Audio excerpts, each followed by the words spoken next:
Oi, eu sou a Natália Donato e sejam bem-vindos a mais um vídeo aqui no 1827. E no vídeo de hoje a gente vai falar um pouquinho sobre o livro O Primeiro Dia do Resto da Nossa Vida. Então se você ainda não é inscrito no canal, já sabe, se inscreve, deixa o seu like e ativa o sininho para receber todas as notificações.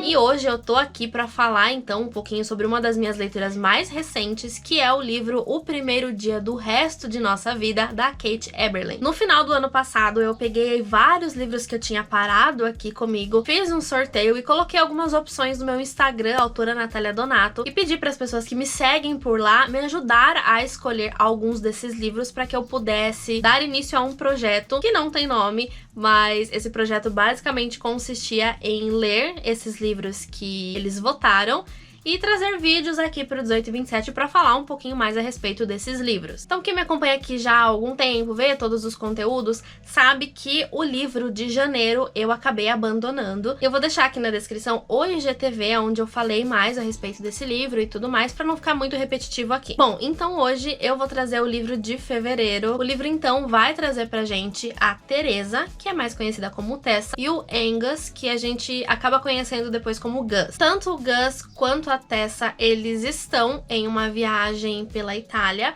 A Tess está viajando com a melhor amiga dela e o Gus está viajando com seus pais. E em um momento, os dois acabam se esbarrando.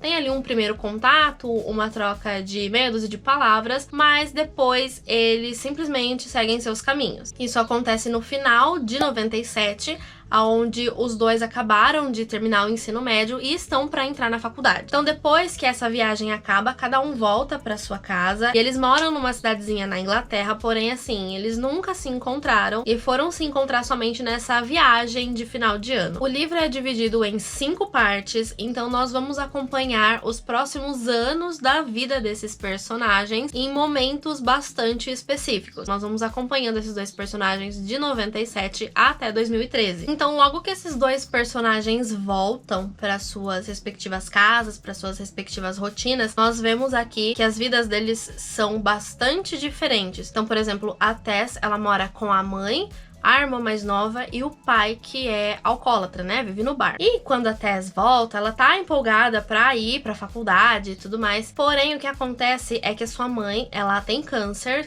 de mama, e infelizmente ela tá muito mal. Então, logo após a volta da Tessa, a sua mãe acaba falecendo. Então, com o falecimento da sua mãe, os planos da Tess acabam, né, mudando totalmente. Ela vai precisar cuidar da irmã dela, que tem 4 anos, porque o pai, né, como eu falei, é alcoólatra, vive bebendo, então assim, não dá pra confiar uma menina de 4 anos pro pai. E os irmãos mais velhos dela já não moram mais na mesma casa, então assim, realmente as responsabilidades ficaram todas nas costas da Tess. E o Gus também tá passando ali pelo seu próprio inferno, né? Um ano atrás, o irmão mais velho dele faleceu, fica um sentimento de culpa, e aí ele já não tem um relacionamento muito legal com seus pais ainda sofrem muito a perda desse filho. O Gus vai fazer faculdade mais pra agradar os seus pais do que por qualquer outra coisa, né? Ele vai cursar medicina, que era a faculdade que o seu irmão falecido também fazia. Então fica toda essa questão do Gus mais tá ali fazendo o que ele tá fazendo pra agradar a sua família, aos seus pais, do que pra agradar ele mesmo. E então, como eu falei, nós vamos acompanhando as vidas desses personagens desde o momento que eles se conhecem ali na Itália até os anos seguintes, né? Até 2013. E durante a história inteira, né? O que prende a atenção do leitor é justamente essa questão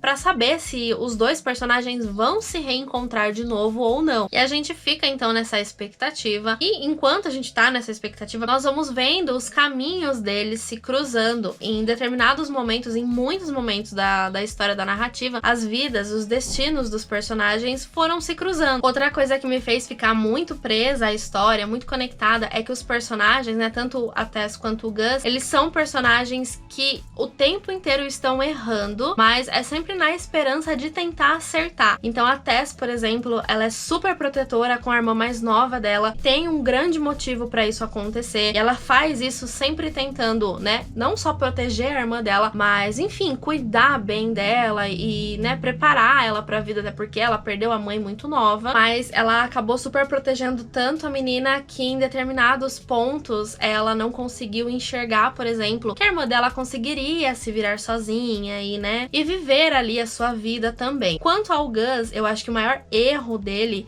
foi realmente fazer as coisas pra agradar as outras pessoas e não pensar nele em primeiro lugar. Então, como eu disse, ele entra pra faculdade mais pra agradar aos seus pais do que, né, pensando no que ele gostaria de fazer. E isso é uma coisa que vai definir a vida dele pros próximos anos, né?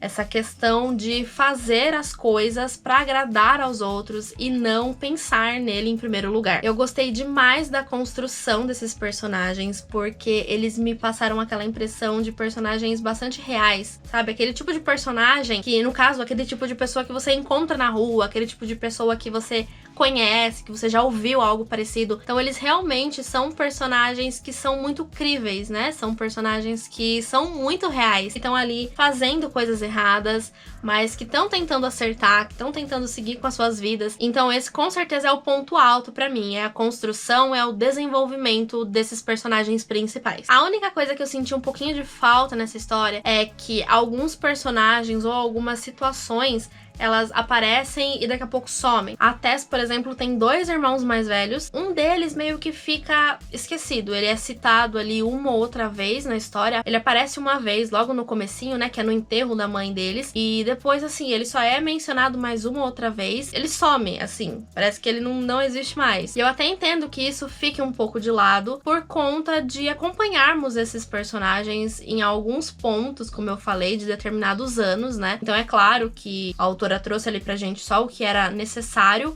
pra história, mas eu acho que algumas coisinhas ali, algumas informações que foram dadas aqui e ali, de repente elas se perderam e não apareceram mais ou não tiveram um maior destaque, uma maior explicação. Então isso foi algo que me incomodou um pouco, mas isso é uma coisinha ou outra que acontece, uma vez ou outra também, então assim, não é algo que acontece o livro todo, não é algo recorrente. Bom, depois de tudo isso, então, eu só venho dizer que é um livro que eu simplesmente fiquei apaixonada, eu amei a trama, eu adorei o desenvolvimento dos personagens, eu gostei do final, embora eu tenha achado ali um pouquinho fantasioso demais, mas tudo bem, eu adorei o final, principalmente eu gostei muito da jornada desses personagens desde o primeiro momento em que nós os conhecemos até o final do livro. E aí, já leu O Primeiro Dia do Resto de Nossas Vidas? Conta aqui pra mim nos comentários quanto que é que você achou. Se ainda não leu, ficou curioso pra ler, é uma leitura que eu super indico e foi um dos livros que eu mais gostei dos que eu já li esse ano de 2022. Bom, então é isso. Eu espero que vocês tenham gostado do vídeo de hoje. Não esquece de se inscrever aqui no canal e deixar o like nesse vídeo que me ajuda muito. E eu te aguardo no próximo vídeo aqui no 18 e 27. Tchau!